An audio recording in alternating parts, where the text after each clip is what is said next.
Welcome again to Somerset Place State Historic Site, as we continue our series about the enslaved households in 1843.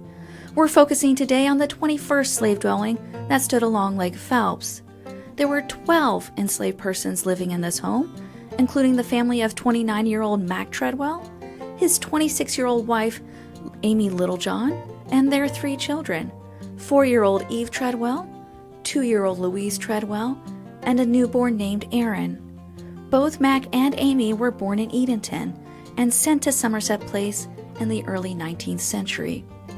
The couple married around 1839. At that time, Mack was the most valuable enslaved person on the plantation.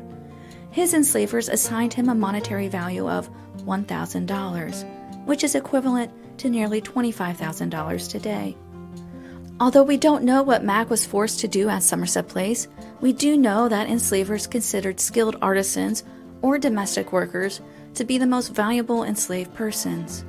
Mack was also one of the few enslaved people permitted to visit family members in Edenton in 1839, which gives us another indication that Josiah Collins considered Mack to be higher on the social hierarchy within the enslaved community.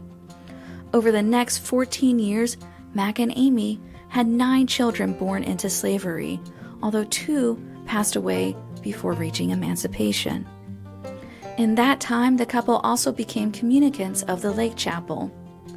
After the birth of their youngest child in 1853, Mack disappears from the plantation's historical record. Amy later remarried to Peter King, himself a widower with 3 children, and together the new couple had 1 daughter. You can learn more about Peter's family in our YouTube video linked at the end of this episode. During the Civil War, Mack and Amy's surviving children were forcibly relocated to a new plantation in Franklin County named Hurry Scurry, while Amy and Peter remained behind at Somerset Place. It was at Hurry Scurry on June 1, 1863, that Louise Treadwell, with her brother Joby, stepsister Mariah, and 2 first cousins tried to escape to freedom and reunite with their mother back at Somerset, but all were captured within 3 weeks. The Treadwell family finally reunited at Somerset Place after emancipation and eventually settled in the surrounding area.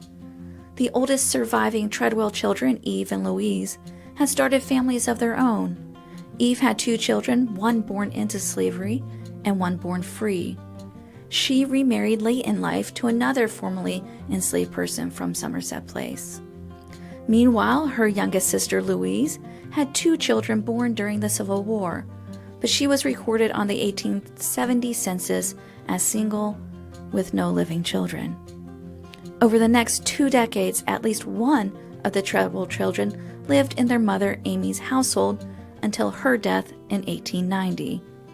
In our next video, we'll continue our look at the Mack and Amy Treadwell home by discussing the other family who lived with them in 1843.